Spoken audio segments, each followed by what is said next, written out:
Sobrang sarap. Ang tuyong manggang may asin at sili ay may banayad na asim at tamis, chewy at tamang-tama lang ang anghang. Natikman ko na ito at hindi ko na napigilan ang sarili ko. Talagang nakakagigil ang sarap. Ang snack na ito ang pinakahinahanap ngayon.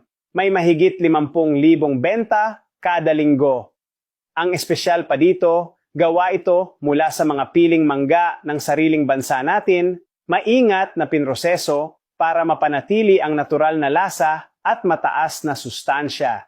Isa itong perfect na merienda para sa mga bata, matatanda, at kahit sa lolo't lola, rated 5 bituin pagdating sa kalidad at kaligtasan sa pagkain. Promo, ngayon, 50% discount, buy 5, get 5.